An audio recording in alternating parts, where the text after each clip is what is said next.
Hello students, we are going to start with the new topic is matter around us pure. Chemistry का chapter है ये 9th class. Okay.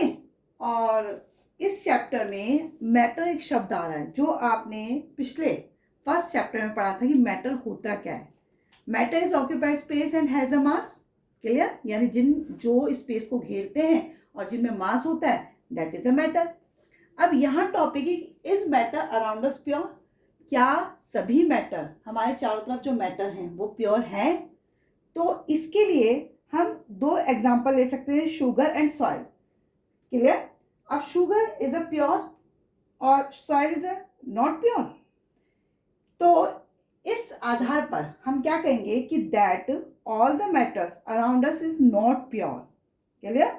क्योंकि different different kinds की जो matter हैं वो हमारे चारों तरफ पाए जाते हैं, है ना. जैसे कि अभी मैंने शुगर का एग्जांपल लिया था. Sugar which contains particles of only one kind of.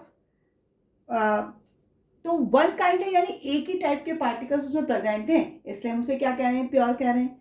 लेकिन अगर हम यहाँ पर सॉइल की बात करते हैं तो सॉइल जो है डिफरेंट काइंड्स के पार्टिकल्स अपने अंदर रखता है, इसलिए सॉइल को हम क्या कह रहे हैं, इम्प्योर कह रहे हैं. तो अकॉर्डिंग टू कि मैटर क्या है, matter around us is of. तो हमने मैटर को किस में क्लासिफाई किया है, दो में क्लासिफाई किया है. दिस इज ए प्योर और इम्प्योर, और जिसे हम क्या कहते हैं, मिक्सचर. समझ आई बात. प्योर और इम्प्योर. और इम्प्योर का मतलब क्या होगा, जो all the elements and compounds are pure substance. इसको हमने क्लासिफाई किस में किया, एलिमेंट एंड कंपाउंड में क्लासिफाई किया है. प्योर होते क्या है. प्योर जैसे एग्जांपल में मैंने अभी तुम्हें बताया था कि शुगर को हम प्योर कह सकते हैं लेकिन दैट इज अ कंपाउंड, है ना. इसी तरह sulphur, sulphur is a element, that is a pure compound, sorry pure element. तो pure substance in one which is made up of only one kind of particles. Pure में क्या आ जाएगा कि a pure substance is one which is made up of only one kind of a particles, यानी एक ही type के particles जब प्योर में प्रेजेंट होते हैं तो वो क्या कहलाता है, प्योर सब्सटेंस कहलाता है. इसमें हम कह सकते हैं कि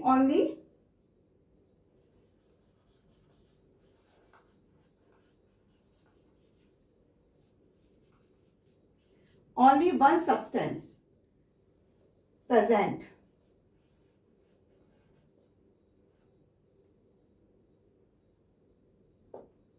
only one substance present, है ना. इम्प्योर में क्या हो जाता है, इम्प्योर क्या होते हैं, more than one substance present.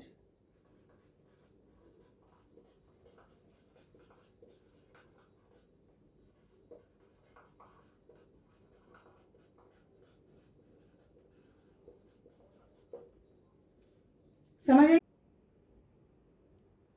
Pure substance को हम थोड़ा सा जान लें, पहले समझ लें कि प्योर सब्सटेंस की प्रॉपर्टी क्या होती है, क्या होता है प्योर सब्सटेंस. तो सबसे पहले ये इट इज होमोजीनियस.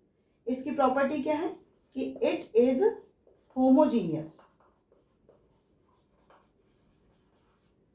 ये होमोजीनियस होता है. होमोजीनियस का मतलब जो मिक्स हो जाता है, जिसमें आप ये नहीं पता लगा सकते, सेपरेट नहीं कर सकते फिजिकल प्रोसेस के थ्रू. तो होमोजीनियस इसकी प्रॉपर्टी होती है ना, थ्रू आउट इस मास.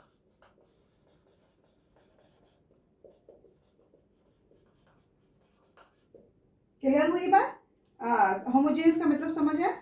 अब नेक्स्ट इसका आता है प्योर सब्सटेंस जो होते हैं कैन नॉट बी, अभी मैंने बताया कि सेपरेट नहीं किए जा सकते फिजिकल मेथड के थ्रू, है ना. तो they can not be separated into other kinds of matter.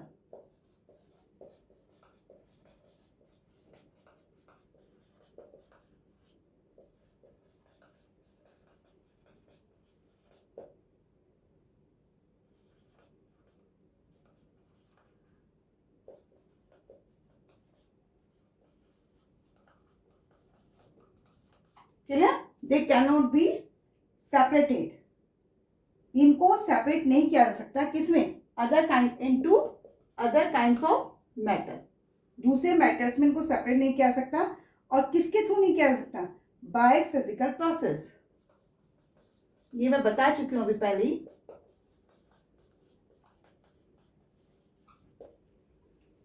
समझ आई लाइन?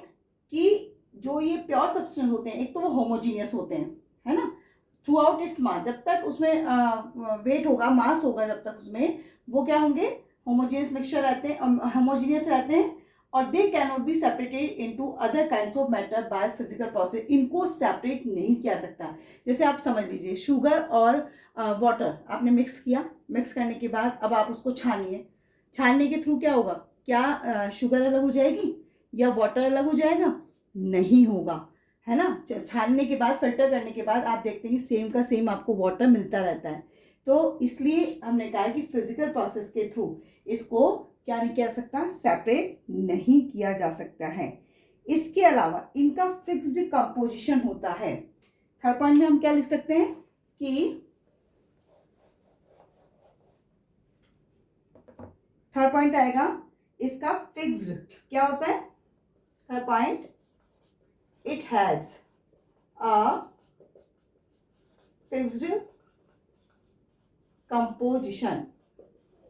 फिक्स्ड कंपोजिशन मतलब जिस रेशो में ये मिक्स्ड है या प्रेजेंट है, उस वो रेशो इनका फिक्स्ड रहता है, कम और ज्यादा नहीं होता है। तो इनका इसीलिए कहा जाता है इनका फिक्स्ड कंपोजिशन है। एज वेल एज इनका fixed melting and boiling point भी होता है।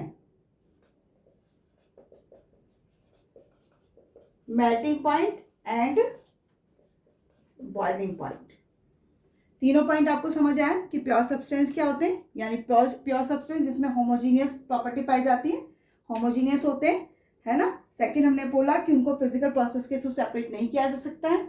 और तीसरा हम बोल रहे हैं कि उनका कंपोजिशन जो होता है वो भी फिक्स होता है, और साथ साथ उनका मेल्टिंग और बॉइलिंग पॉइंट भी फिक्स रहता है। सेम एज इट इज हम इम्प्योर सब्सटेंस में देख लेते हैं कि इम्प्योर सब्सटेंस की प्रॉपर्टी क्या हो सकती है।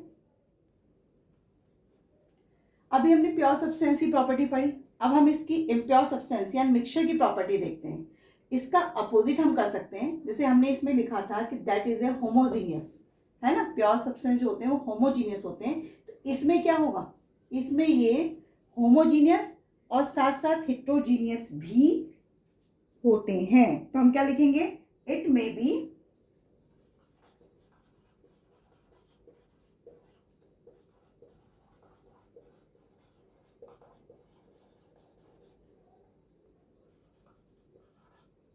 होमोजीनियस और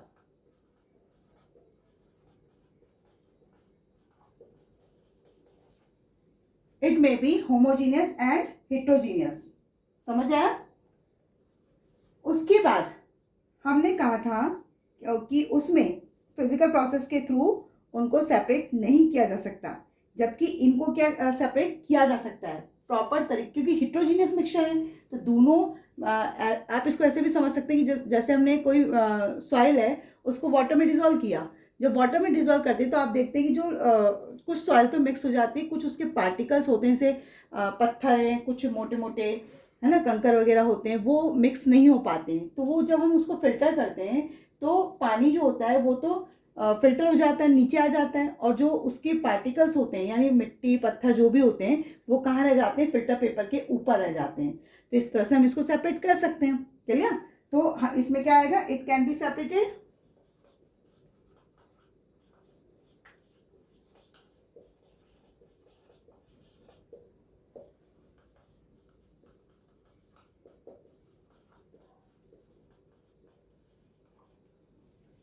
समझ आया कि इसको हम सेपरेट फिजिकल प्रोसेस के थ्रू कर सकते हैं।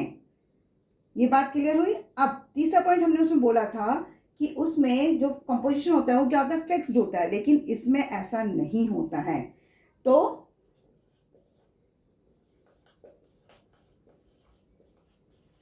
इसका जो कंपोजिशन होगा मिक्स नहीं होगा, अलग अलग रेशो में, जो भी कोई होता है अलग अलग रेशो होता है।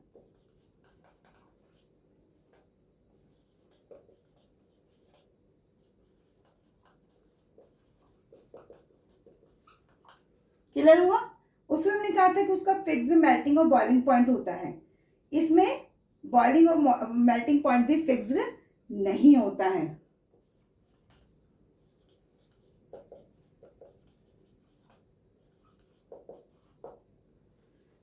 क्लियर हुआ तीनों पॉइंट कि जो मिक्सचर होगा वो होमोजीनियस और हेट्रोजीनियस दोनों होता है, एंड इसको फिजिकल प्रोसेस के थ्रू सेपरेट किया जा सकता है। एंड तीसरा पॉइंट कि इसका जो कंपोजिशन होता है वो हमेशा फिक्स्ड नहीं होता है, और बॉइलिंग और मेल्टिंग पॉइंट भी इसके फिक्स्ड नहीं होते हैं। क्लियर हुआ? अब हम क्या कर सकते हैं, प्योर सब्सटेंस। प्योर सब्सटेंस को हम क्लासिफाई करेंगे किसमें, elements and compounds. Pure substance 2 types का हो सकता है।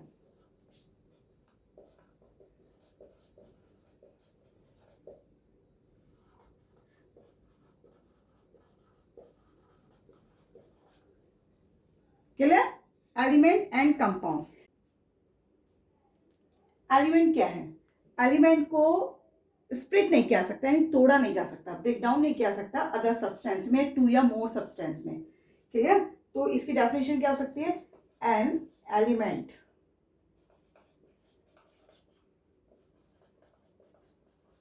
Can not be split into 2 simpler substance। क्यों नहीं किया सकता? बिकॉज ये वन काइंड ऑफ एटम से मिलकर ही बने होते हैं, because it is made of only one kind of atom. मेरी बात समझ आई? एलिमेंट क्या होते हैं कि इनको तोड़ा नहीं जा सकता, स्प्लिट नहीं किया सकता, ये सिंपलर सब्सटेंस में, और क्योंकि ये एक ही टाइप के एटम से मिलकर बने होते हैं इसलिए तो इसे कहा जाता है एलिमेंट। एलिमेंट के एग्जाम्पल क्या हो सकते हैं? एग्जाम्पल में हम कुछ भी ले सकते हैं, बहुत सारे एलिमेंट हैं, जैसे आयरन हो गया, कॉपर है ना, मैग्नीशियम है, एल्यूमिनियम है, ये सब क्या है, ये सब एलिमेंट हैं। इसी तरह से कंपाउंड क्या है? अब कंपाउंड की डेफिनेशन हम देखते हैं। कंपाउंड है, a compound is a substance, it is a substance made up 2 or more element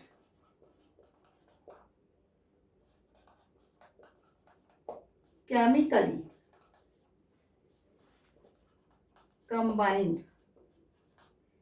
combined in a fixed proportion, यानी एक पर्टिकुलर रेशो में, है ना, बाय मास। ये क्या होगा? कंपाउंड। समझ आया कि ये ऐसे सब्सटेंस होते हैं जो 2 या 2 से ज्यादा एलिमेंट से केमिकली कंबाइंड और फिक्स रेशो में मिलकर बनते हैं, तो उसे हम क्या कहते हैं? कंपाउंड कहते हैं। अब इसमें भी हम एग्जांपल ले सकते हैं। एग्जाम्पल में जैसे सबसे अच्छा एग्जाम्पल आपको बताऊं, वाटर। वाटर इसका सबसे अच्छा एग्जाम्पल है। कैसे? ये एक कंपाउंड है जो किससे मिलकर बना हुआ है? हाइड्रोजन और ऑक्सीजन से मिलकर हुआ है। 2 मॉलिक्यूल इसमें हाइड्रोजन के और 1 मॉलिक्यूल क्या है? ऑक्सीजन का है ना। और इसका जो रेशो होता है वो क्या रहता है? 1:2, यानी जो ये रेशो है इसका वो 1:8 रेशो है। बिकॉज क्योंकि इसके 2 मॉलिक्यूल्स यानी 2 है इसका मास, और मैंने कहा था कंबाइंड विद बाय मास, ये बोला था ना कंपाउंड की डेफिनेशन में, तो इसका मास हो गया 1, और चूंकि 2 एलिमेंट्स है तो 2 हो गया, और ये ऑक्सीजन है, ऑक्सीजन का कितना होता है? 16 मास होता है, तो कितना हुआ? 2:16, और अगर काटोगे तो 2 1 जा 2, 2 8 जा 16, तो कितना रेशो आएगा? 1:8। इसलिए इसका एग्जाम्पल कंपाउंड का क्या होगा? वाटर। समझ आया कि प्योर सब्सटेंस को हमने एलिमेंट और कंपाउंड, इसको 1 बाय 1 हम बाद में ब्रीफली स्टडी करेंगे, लेकिन अभी थोड़ा सा हम इस तरह से देख रहे हैं कि क्या होता है ना। अब हम डिवाइड करेंगे इम्प्योर सब्सटेंस को। इसी तरीके से अब हम इम्प्योर सब्सटेंस को भी क्लासिफाई कर रहे हैं ना। अभी मैंने बोला था ना कि इसको भी क्लासिफाई करेंगे, तो ये क्या होता है? Homogeneous substance and heterogeneous substance.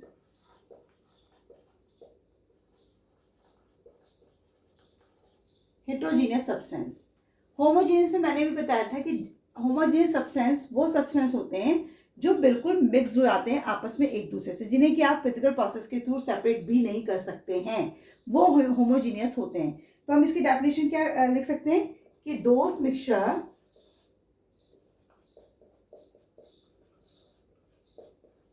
in which the substance are completely mixed together। समझ आया? वो मिक्सचर जो आपस में बिल्कुल मिक्स हो जाते हैं, कंप्लीटली मिक्स हो जाते हैं, उन्हें हम क्या कह रहे हैं? होमोजीनियस मिक्सचर कहते हैं। अब इसका एग्जाम्पल ले सकते हैं। एग्जाम्पल क्या हो सकता है इसका?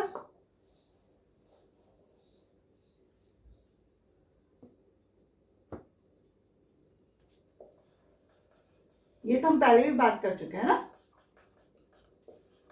कई बार मैं बता चुकी। शुगर सॉल्यूशन क्या हो सकता है? ये होमोजेनियस मिक्सचर। इसी तरह से सॉल्ट सॉल्यूशन। क्लियर हुआ कि क्या है एग्जाम्पल इसके? अब बात करेंगे कि हेट्रोजीनियस मिक्सचर क्या होता है। हेट्रोजीनियस मिक्सचर के लिए those mixture in which the substance, बात करें हेट्रोजीनियस की,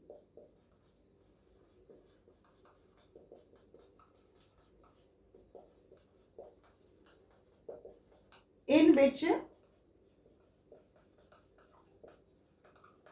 substance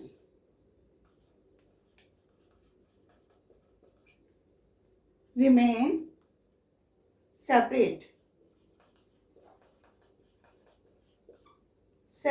and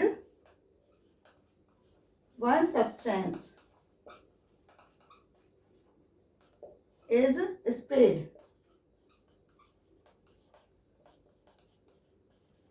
throughout the other substance।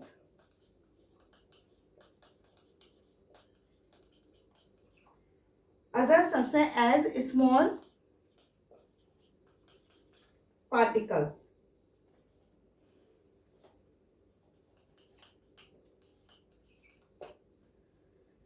समझ आया कि वो मिक्सचर जो सब्सटेंस में सेपरेट करने के बाद भी कुछ बच जाते हैं, throughout the other substance as small particles, small particles के रूप में बच जाते हैं। इसका भी एग्जांपल मैंने बताया था कि अगर सॉइल को वाटर में डिजोल्व करते हैं और वाटर में डिजोल्व करने के बाद अगर आप उसको फिल्टर करते हैं तो पानी सेपरेट हो जाता है और फिल्टर पेपर के ऊपर क्या रह जाते हैं? वो छोटे छोटे से, कहना चाहिए एक तरह से जो बारीक बारीक पत्थर होते हैं वो रह जाते हैं। तो इसका मतलब वो मिक्सचर कैसा कहलाता है? हेट्रोजीनियस मिक्सचर कहलाता है। क्लियर हो ये बात? समझ आया कि क्या होता है हेट्रोजीनियस मिक्सचर? अब इसमें आप एग्जांपल लिख सकते हैं। Sand water,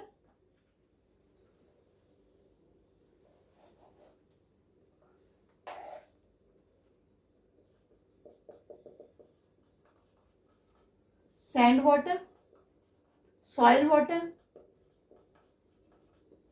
clear? ये इसके एग्जांपल है। सैंड को भी अगर डिजोल्व करोगे तो सैंड मिक्स नहीं होगी। एलिमेंट्स के बारे में बात करते हैं। अब पहले हम सबसे पहले हमने क्लासिफाई किया था ना मैटर को, प्योर में फिर प्योर को हमने क्लासिफाई किया था एलिमेंट एंड कंपाउंड में। तो अब हम एलिमेंट्स की बात कर रहे हैं। देखिए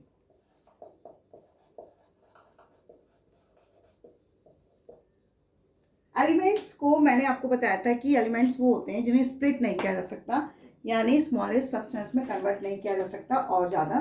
तो इनको elements can be solid, liquid और गैस।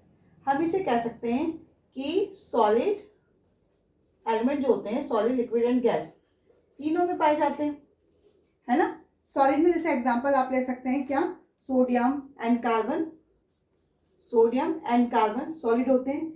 और इसमें ले सकते हैं आप लिक्विड में, जैसे ब्रोमीन हो गया, मरकरी हो गया, ठीक है। और गैस में एग्जांपल किसका ले सकते हैं आप? हाइड्रोजन हो गया, ऑक्सीजन हो गया। समझ आए? ये एग्जांपल हैं आपके सॉलिड, लिक्विड एंड गैस के। लेकिन एलिमेंट्स को उनकी प्रॉपर्टीज के अकॉर्डिंग क्लासिफाई किया गया 3 में, ठीक है। किसके आधार पर? On the basis of their properties. इसके आधार पर कितने में क्लासिफाई किया गया? 3 ग्रुप्स में। Properties divided into 3 groups. Clear? अब वो क्या है? पहला है आपका मेटल, दूसरा क्या है? नॉन मेटल, और तीसरा क्या है? तीसरा है मेटेलॉइड्स।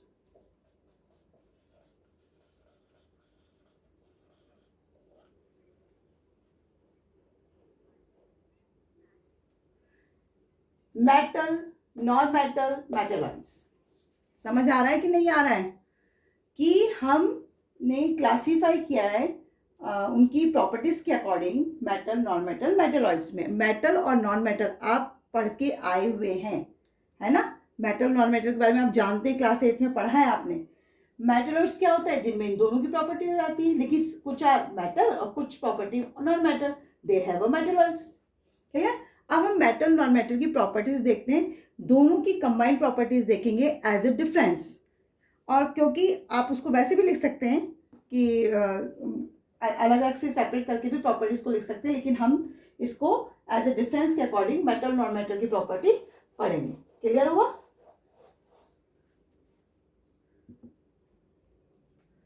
मैंने भी कहा था कि डिफरेंस के अकॉर्डिंग हम मेटल और नॉन मेटल की स्टडी करेंगे, है ना। तो मेटल क्या होते हैं? They are malleable and ductile. तो नॉन मेटल क्या होते हैं? दे आर नीदर मैलिएबल और नॉट डक्टाइल, यानी कि ना तो मैलिएबल होते हैं ना ही डक्टाइल होते हैं। अब मैलिएबल होता क्या है? देखिए, मैलिएबल का मीन्स क्या होता है कि जब आप किसी मेटल को बीटन करते हैं, मारते हैं उस पर, तो वो क्या हो जाता है? थिन शीट में कन्वर्ट हो जाता है। समझ आई मेरी बात? क्लियर हो रही है कि मैलिएबल का मीनिंग क्या होता है? कि जब हम किसी भी मेटल को, metals can be beaten into thin sheet with a hammer without breaking. आपको उसको तोड़ना नहीं है, सिर्फ उसको मारना है। और उसके मारने के बाद हैमर के थ्रू, यानी हथौड़ा जो होता है उसके थ्रू, वो किस में बदल जाता है? एक पतली सी शीट में बदल जाता है। और इसी प्रॉपर्टी को हम क्या कहते हैं? मैलिएबल कहते हैं। और मेटल्स में बहुत अच्छी तरह ये गुण या ये कैरेक्टर्स पाया जाता है ना। इसमें एल्यूमिनियम, कॉपर हाईली मैलिएबल होते हैं। इसका एग्जांपल मैलिएबल का क्या है? कॉपर बहुत हाईली मैलिएबल होता है। और एल्यूमिनियम, आपको पता भी है एल्यूमिनियम की शीट भी आती है जिसमें आप वो चपाती वगैरह रैप करते हैं ना, एल्यूमिनियम की शीट आती है ना, वो मैलिएबल ही है। सेकंड एक वर्ड आ रखा है डक्टाइल। डक्टाइल का मतलब क्या होता है? कि जब किसी भी मेटल को पतले वायर में कन्वर्ट किया जाता है तो उस प्रॉपर्टी को हम क्या कहते हैं? डक्टाइल कहते हैं। मेरी बात समझ आई? कि किसी भी, यानी metal can be drawn into thin wires और all metals are not equally ductile. सारे मेटल्स इक्वली डक्टाइल्स नहीं होते हैं, है ना। कोई लंबा होता है, कोई कम लेंथ का होता है। तो अलग अलग इसमें लेंथ पाई जाती है। मेरी बात समझ आई? एग्जाम्पल के रूप में हम कह सकते हैं कि 100 milligram of a highly ductile metals like silver can be drawn into a thin wire about 200 meters long। यानी कि सबसे अच्छा जो डक्टाइल होता है वो, उसका एग्जाम्पल क्या बोला मैंने? सिल्वर। और सिल्वर का जो साइन होता है, यानी एलिमेंट को इस तरह से लिखते हैं।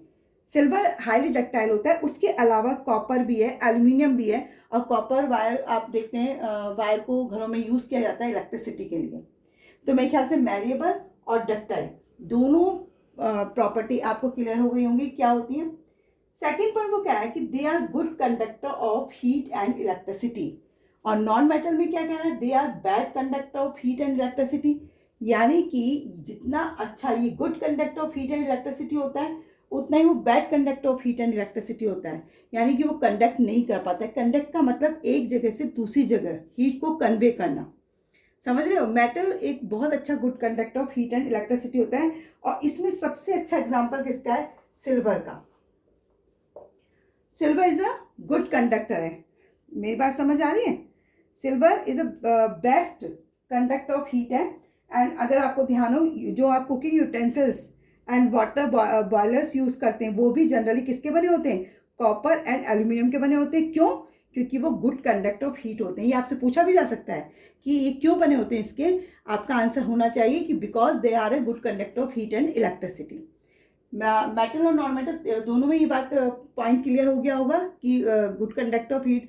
अच्छा, एक चीज़ और है कि नॉन मेटल में bad conductor of heat electricity होता है। इसका एग्जांपल कार्बन, जो एक नॉन मेटल है, इसको दो में क्लासीफाई किया गया है। दो कार्बन के मतलब एलोट्रॉप्स होते हैं जो आप अगली क्लास में 10th में पढ़ोगे। और वो क्या होते हैं, एक होता है डायमंड, समझ आए, और एक होता है ग्रेफाइट। क्लियर हुआ? डायमंड एंड ग्रेफाइट, कार्बन के दो एलोट्रॉप्स होते हैं। तो यहाँ पर जो डायमंड होता है और देखिए ग्रेफाइट होता है, ये गुड कंडक्टर ऑफ इलेक्ट्रिसिटी होता है। ये इसका वो समझ लीजिए एक्सेप्शन है इसका। जो नॉन मैटर है उसके एक्सेप्शन है। Graphite is a good conductor of electricity.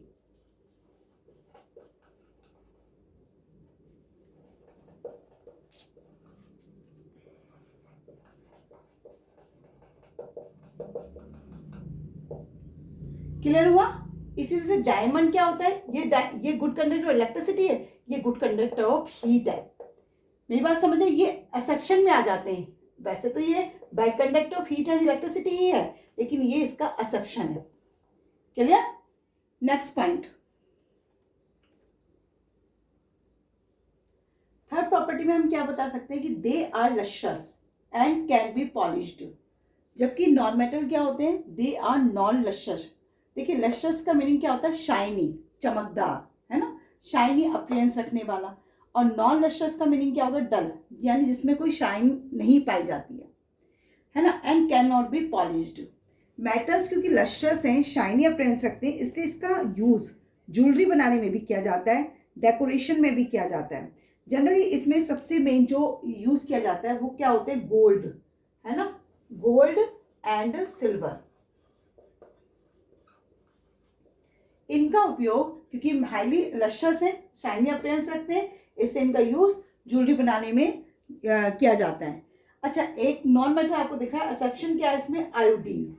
It means कि ये सारे नॉन मेटल्स जो होते हैं वो नॉन लस्ट्रस होते हैं, बट इनमें एक आयोडीन है जो केवल शाइनी अपीयरेंस रखता है, यानी लस्ट्रस होता है। क्लियर? पॉइंट समझ आया? नेक्स्ट, फोर्थ पॉइंट में क्या है, metals are solid at room temperature. जितने भी मेटल्स होते हैं रूम टेम्परेचर पर सॉलिड कंडीशन में पाए जाते हैं। आप किसी को भी देख लीजिए, आयरन हो गया, आप मैग्नीशियम को देख लीजिए, एल्यूमिनियम को देख लीजिए, बस एक एक्सेप्शन इसको छोड़कर जो मरकरी है। आपने इसका एग्जाम्पल ऐसे भी देखा होगा कि जब थर्मामीटर देखा है आपने, थर्मामीटर में क्या भरा रहता है, मरकरी भरा रहता है। और जब उसको रूम मतलब आप मुंह में रखते हैं तो वो क्या हो जाता है, स्प्रेड हो जाता है ऊपर की ओर, तभी तो आपको पता चलता है कि आपको फीवर है कि नहीं है। बिकॉज वो क्या होता है, हीट गेन कर इस एक्सपेंड हो जाता है, फैल जाता है। Same as it is non metal में क्या होता है, मे बी सॉलिड, लिक्विड और गैस। नॉन मेटल तीनों कंडीशन में पाए जाते हैं, यानी सॉलिड भी, लिक्विड भी और गैसेस भी एट द रूम टेम्परेचर। इसके एग्जाम्पल में जैसे सॉलिड क्या हो सकते हैं, कार्बन, सल्फर एंड फॉस्फोरस। ऐसे लिक्विड में क्या पाया जाता है, ब्रोमीन। ये आपसे पूछा सकता है कि name the non metal which have a liquid condition, तो आपका आंसर होगा ब्रोमीन। क्लियर हुआ? इसी तरह से आपको इसमें भी पूछा सकता है कि name the metals which are present in a liquid form, तो आपका आंसर क्या होगा, मरकरी। इस तरह से आपको आंसर ये ध्यान रखने, गैसेस फॉर्म में hydrogen, oxygen, chlorine, nitrogen etcetera, ये सब किस में पाए जाते हैं, गैसेस फॉर्म में पाए जाते हैं। क्लियर? फिफ्थ पॉइंट में क्या कह सकते हैं हम, metals are strong and tough, they have high tensile strength. जबकि नॉन मेटल क्या होते हैं, not strong, they have low tensile strength. इसको हम ऐसे भी, इसमें एग्जांपल आप आयरन का ले लीजिए, इससे आपको समझ आ जाएगा कि जो आयरन होता है, जितनी भी बिल्डिंग्स, ब्रिज, ये सब किसके बने होते हैं, आयरन के बने होते हैं। Because they have a high tensile strength, उनमें बहुत हाई टेंसिल स्ट्रेंथ होती है। ये बहुत भारी वेट को भी उठा सकते हैं, कन्वे कर सकते हैं विदाउट ब्रेकिंग। इनमें, क्योंकि स्ट्रॉन्ग बहुत ज़्यादा होते हैं, है ना, तो मेटल्स स्ट्रॉन्ग होते हैं, इसी कारण जितनी भी टफ चीज़ें हैं जैसे बिल्डिंग हो गया, ब्रिज हो गए, इनमें किसका यूज़ किया जाता है, आयरन या मेटल्स का यूज़ किया जाता है। क्लियर हुआ। Next 6 point, they have high melting point and boiling point. इनका मेटल्स का बहुत ही ज़्यादा मेल्टिंग और बॉइलिंग पॉइंट होता है। आप जनरली किसी भी मेटल को अगर गर्म करते हैं, हीट देते हैं, तो क्या वो मेल्ट हो जाता है तुरंत? नहीं होता है। फॉर एग्जांपल जैसे आयरन, आयरन को अगर आप मेल्ट करना चाहेंगे तो वो मेल्ट, उनका मेल्टिंग पॉइंट ही कितना होता है, 1535 डिग्री सेल्सियस। इतना इसका टेम्परेचर इसको देना पड़ता है, तब जाके कहीं ये मेल्ट हो पाता है। तो इनका बहुत ज़्यादा मेल्टिंग एंड बॉइलिंग पॉइंट होता है। एक्सेप्शन सोडियम एंड पोटेशियम, यानी सोडियम पोटेशियम का बहुत ही कम low melting and boiling point होता है। क्लियर हुआ। इसी तरह से नॉन मेटल्स में ये क्या होते हैं, लो मेल्टिंग एंड बॉइलिंग पॉइंट रखते हैं, लेकिन इनका एक्सेप्शन क्या है, ग्रेफाइट। ग्रेफाइट का बहुत ज़्यादा हाई मेल्टिंग बॉइलिंग पॉइंट होता है। क्लियर हुआ 6 point. They have high densities. Metals है ना बहुत हैवी होते हैं, है ना, तो इसलिए उनकी जो डेंसिटी होती है बहुत ज़्यादा होती है। जैसे एग्जांपल के रूप में अगर हम आयरन लें तो उसकी डेंसिटी ही कितनी होती है, 7.8 ग्राम पर सेंटीमीटर क्यूब। इतनी डेंसिटी आयरन की पाई जाती है क्योंकि हैवी है इसलिए। लेकिन इसमें एक्सेप्शन क्या है, सोडियम एंड पोटेशियम, ये ज़्यादा हार्ड नहीं होते। सोडियम पोटेशियम दोनों बहुत ज़्यादा सॉफ्ट होते हैं, है, जबकि मेटल की प्रॉपर्टी की वो बहुत ज़्यादा हार्ड होते हैं, सॉलिड होते हैं ना, तो इसलिए ये दोनों बहुत सॉफ्ट होते हैं, इसलिए इनकी डेंसिटी भी कम होती है। नॉन मेटल्स क्या है, दे हैव लो डेंसिटी, इनमें लो डेंसिटी पाई जाती है, लेकिन इसका भी एक्सेप्शन है क्या, आयोडीन। आयोडीन में क्या पाई जाती है, हाई डेंसिटी पाई जाती है। Clear. Next, they are sonorous, they make a ringing sound when stuck. Sonorous का मतलब होता है साउंड प्रोड्यूस करना, है ना। जब आप किसी दो मेटल्स को कंबाइन करते हैं, यानी उसको बजाते हैं, जैसे आपकी स्कूल बेल हो गई, है ना, उसको बजाते हैं, या मंदिर का जो घंटा होता है उसको भी जब आप बजाते हैं तो दो मेटल आपस में जुड़ कंटेक्ट कर रहे हैं, तो इसलिए उनमें क्या आ जाती है, रिंगिंग साउंड आती है। व्हेन स्टक, स्टक मतलब दोनों को ऐसे मारना। क्लियर। तो क्या होता है, उनमें रिंगिंग साउंड आती है, इसलिए उनको क्या कहा जाता है, सोनोरस कहा जाता है। मेरी बात क्लियर हुई कि नहीं हुई है। जैसे आप मजीरा भी बजाते हैं, है ना, गीत संगीत में म्यूजिकल इंस्ट्रूमेंट बजाते हैं, ये सब क्या है, क्रम्बल्स होता है, ये सब क्या है, ये रिंगिंग साउंड प्रोड्यूस करते हैं। जबकि नॉन मेटल्स जो होते हैं वो दे आर नॉट सोनोरस, ये सोनोरस या इनमें रिंगिंग साउंड प्रोड्यूस नहीं होती है। नेक्स्ट पॉइंट है, metals usually have a silver और ग्रे कलर। जनरली किस में पाए जाते हैं, सिल्वर और ग्रे कलर में पाए जाते हैं, लेकिन एक्सेप्शन है कि गोल्ड एंड कॉपर। गोल्ड अगर आपको पता हो येलो कलर होता है गोल्ड का, और कॉपर कैसा होता है, रेडिश ब्राउन कलर का होता है, थोड़ा सा ब्राउनिश कलर का होता है ना। देखा होगा मंदिर मंदिर में जो पूजा का लोटा होता है ना, वो कॉपर कलर का ही होता है, उसका कलर आप लोग जानते हैं। तो इस तरह से मेटल के कलर मोस्टली यही होते हैं जनरली। लेकिन नॉन मेटल्स में कलर्स डिफरेंट होते हैं, they have many different colours. For example जैसे ऑक्सीजन और हाइड्रोजन कलरलेस होते हैं, उनमें कोई कलर नहीं होता है। सेम सल्फर में येलो कलर, फॉस्फोरस वाइट और रेड कलर का मिलता है, ग्रेफाइट ब्लैक कलर का होता है। ग्रेफाइट आप लोग जानते हैं पेंसिल में बीच में जिससे आप लिखते हैं, पेंसिल में चारों तरफ तो उसके क्या होता है, लकड़ी का कवर होता है, और बीच में जो ब्लैक कलर का होता है वो ग्रेफाइट होता है। तो ब्लैक कलर होता है उसका। क्लोरीन येलोइश ग्रीन कलर की होती है, और ब्रोमीन कैसी होती है, रेड ब्राउन कलर की। क्लियर हुई ये बात। मेटल्स और नॉन मेटल्स क्या होते हैं, मेरे ख्याल से डिफरेंस भी क्लियर हो गए होंगे। एलिमेंट्स को हमने 3 ग्रुप्स में क्लासिफाई किया था, कौन कौन सा था, metal, non metal and metalloid. So metalloids को मैंने वैसे एक्सप्लेन कर दिया था, फिर भी the elements which show some properties of metal and some other properties of non metals are called metalloids. मतलब एलिमेंट्स में कुछ प्रॉपर्टीज किसकी होती है, मेटल्स की, कुछ किसकी होती है, नॉन मेटल की, और दोनों की प्रॉपर्टी होती है, इसलिए मेटेलॉइड्स होता है ना। और इसका एग्जाम्पल में बोरोन बी, इसको इसका सिंबल है ये B, silicon Si, it is a symbol, and germanium is a symbol Ge। Clear हुआ। और ये आपको लर्न भी करना है, कहीं एक पेज पर आप नोट डाउन कर लिया करें जो जो सिंबल आते जा रहे हैं, क्योंकि फिर बाद में दिक्कत होती है लर्न नहीं हो पाता प्रॉपर तरीके से, और ये अब आपको लर्न करना ही पड़ेगा क्योंकि 10th में फिर आएंगी ये सब चीज़ें और आगे भी चैप्टर में है, तो यहीं से आपको ये सब चीज़ें पता होनी चाहिए कि सिंबल्स क्या होते हैं। मिक्सचर, जिसे हमने शुरू में ही पढ़ा था, हमने क्लासीफाई किया था ना मैटर को, प्योर और इम्प्योर, इम्प्योर को हमने कहा था मिक्सचर होता है ना। मिक्सचर क्या है? A mixture is a substance which consist of a 2 or more elements or compounds not chemically combined together. Clear हुआ? मिक्सचर क्या होता है कि वो सब्सटेंस जो कंसिस्ट होता है 2 या 2 से ज़्यादा एलिमेंट और या फिर कंपाउंड से, उसे हम क्या कह रहे हैं? मिक्सचर कह रहे हैं। तो all the solution is a mixture. मेरी बात समझ आ रही है? अब मिक्सचर को हमने क्या करा, क्लासीफाई किया था 2 में, होमोजीनियस और हिट्रोजीनियस में, और वो मैंने आपको बता दिया था दोनों होमोजीनियस और हिट्रोजीनियस क्या होते हैं। क्लियर हुई थी मेरी बात? अब हम यहाँ पर मिक्सचर की कुछ एग्जाम्पल लेके देखते हैं कि क्या वो मिक्सचर है तो किस कैसे है, यानी उसकी प्रॉपर्टीज क्या क्या हैं। एग्जाम्पल में देखो, मैंने अभी तुम्हें क्या कहा था कि किसी भी solution, all the solution is a mixture, तो हमने जैसे यहाँ पर एग्जाम्पल में लिया कि salt solution is a considered a mixture. अब मैं पूछूंगी वाई, क्यों है ये सॉल्ट सॉल्यूशन मिक्सचर? तो इसका रीजन में आप क्या लिख सकते हैं? सबसे पहले तो आप बिकॉज करके इसका रीजन देंगे। फर्स्ट रीजन क्या है कि इट इज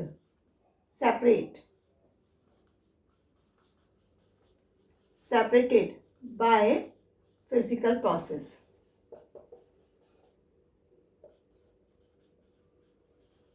अब आप कहेंगे कि फिजिकल प्रोसेस के थ्रू कैसे सेपरेट किया जा सकता है? तो जो फिजिकल प्रोसेस में यूज किया जाता है वो प्रोसेस कौन सा होता है? Distillation.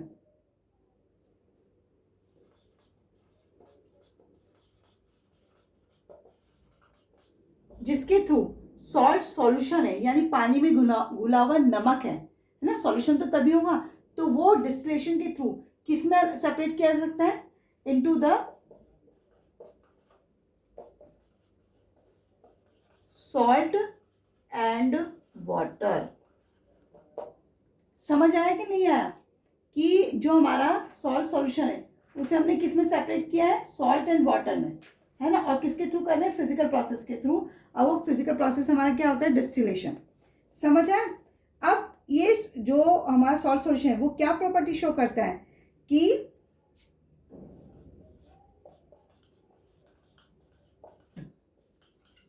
As well as water, मतलब कि ये दोनों की प्रॉपर्टी शो कर रहा है, सॉल्ट की भी और वाटर की भी, यानी कि ये दोनों कॉन्स्टिट्यूएंट से मिलकर बना हुआ है, ये हमें पता चल रहा है ना। इस दोनों प्रॉपर्टी शो कर रहा है, इसलिए भी ये क्या है? मिक्सचर है। और ये हमने कहा था कि जो उसकी प्रॉपर्टी को शो करता है वो क्या कहलाता है? मिक्सचर कहलाता है। अब तीसरा पॉइंट हम क्या देख सकते हैं इसमें? ये आपसे रीजन विद रीजन क्वेश्चन पूछा सकता है एग्जाम में, इसलिए आपको ध्यान रखना पड़ेगा। The composition of solution is variable. The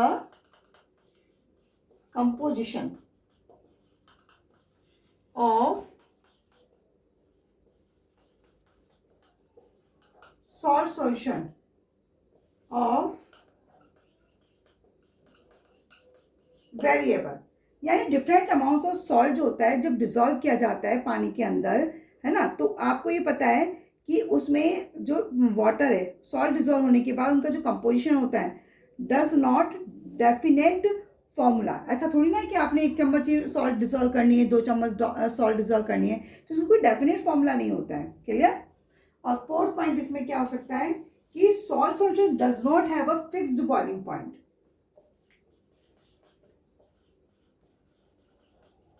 Salt solution does not have fixed boiling point। ये भी इसकी प्रॉपर्टी है मिक्सचर की। समझ रहे हो? तो कभी भी आपसे अगर ये कोई क्वेश्चन आता है कि ये चीज मिक्सचर है या नहीं, जैसे एयर है, एयर इज अ मिक्सचर, है ना, तो आपसे पूछा जा सकता है एयर मिक्सचर क्यों है, तो आप प्रॉपर्टी बताइए उसकी। मिक्सचर की जो जो प्रॉपर्टी है मैं आपको पहले लिखवा चुकी हूँ, उन प्रॉपर्टी के आधार पर आप डिस्क्राइब कीजिए कि वो मिक्सचर है। समझ आई बात कि नहीं आई? कि आप किसी को भी कैसे एक्सप्लेन कर सकते हैं। जैसे आपसे पूछा जाए कि सल्फर एंड कॉपर, तो यहाँ पर आपको बताना है कि एक मेटल है और एक नॉन मेटल है, जैसे कि sulphur is a non metal and copper is a metal, तो आप उन दोनों की प्रॉपर्टी के आधार पर उन्हें डिस्क्राइब कर सकते हैं कि दैट इज ए मेटल और that is a non metal. Clear हुआ? दोनों चीजें समझ आई? अभी हमने सॉल्ट सॉल्यूशन को डिस्क्राइब किया था कि वो मिक्सचर है तो क्यों है। ऐसी एक और चीज आई है सैम्पल प्रॉब्लम आपके पास कि water is a compound and not a mixture. Water एक कंपाउंड है, मिक्सचर नहीं है, तो आप इसको कैसे एक्सप्लेन करेंगे? तो नेचुरल है कि कंपाउंड, आप देखिए कैसे वाटर की जो प्रॉपर्टी होती है, यानी वाटर को सेपरेट किया जा सकता है फिजिकल मेथड के थ्रू? नहीं किया जा सकता है। तो आप लिखेंगे they can not separate by physical process into water किससे मिलकर बना होता है? हाइड्रोजन एंड ऑक्सीजन से। तो physical process into hydrogen and oxygen. अब फिजिकल प्रोसेस क्या हो सकता है? इवापोरेशन भी हो सकता है, डिस्टिलेशन हो सकता है, क्लियर? इसके अलावा फिल्ट्रेशन हो सकता है। तो इन सब के थ्रू आप इसको सेपरेट नहीं कर सकते, इसलिए ये क्या है? कंपाउंड है, मिक्सचर नहीं है। सेकेंड, आपको ये पता है कि मिक्सचर में जो कंपोजिशन होता है वो क्या होता है? फिक्स्ड नहीं होता है। लेकिन यहाँ पर वाटर का जो कंपोजिशन होता है वो क्या होता है? फिक्स्ड होता है। तो the composition of water is a fixed.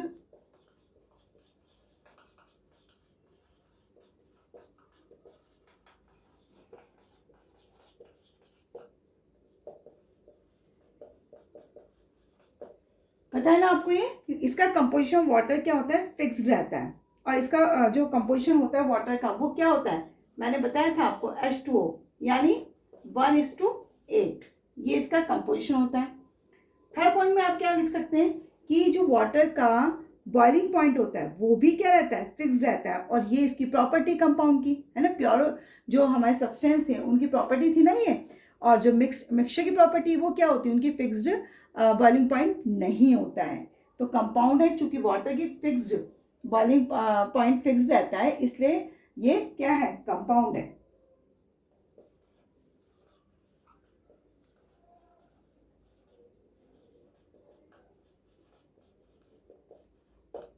Fixed boiling point. और इसका बॉइलिंग पॉइंट होता कितना है ये भी ध्यान रखना, क्वेश्चन पूछ ले जाता है। 100 डिग्री सेल्सियस, वैसे भी फर्स्ट चैप्टर में आपने पढ़ा हुआ है कि वाटर का बॉइलिंग पॉइंट जो होता है वो 100 डिग्री सेल्सियस होता है। क्लियर हुआ कि क्यों है वाटर कंपाउंड, क्यों है और मिक्सचर क्यों नहीं है? समझ आ गया रीजन? ओके। एक टॉपिक और है एलॉय। एलॉय क्या होते हैं?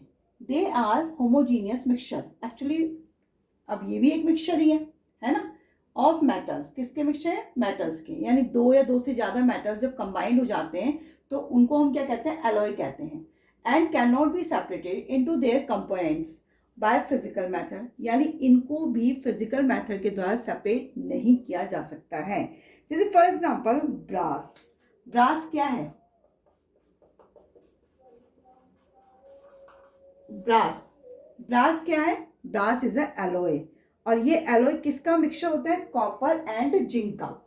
ये किसका मिक्सचर है? कॉपर एंड जिंक का। इन दोनों से मिलकर क्या बना हुआ है? ब्रास बना हुआ है। अब आपसे पूछा जाए कि brass is a considered a mixture, why? तो आपका रीजन फिर क्या आएगा? अगेन आप मिक्सचर की प्रॉपर्टीज डालेंगे कि it show the properties of its constituents copper and zinc, क्योंकि अपनी प्रॉपर्टीज को शो करता है, कॉपर एंड जिंक की प्रॉपर्टी को शो कर रहा है। सेकेंड पॉइंट आप क्या लिख सकते हैं? It has a variable composition. इसका कंपोजिशन जो होता है वेरिएबल होता है, इसलिए भी ये क्या है? एक मिक्सचर है। क्लियर हो गया? मेरे ख्याल से यहाँ तक आपको प्रॉपर क्लियर हो गया होगा।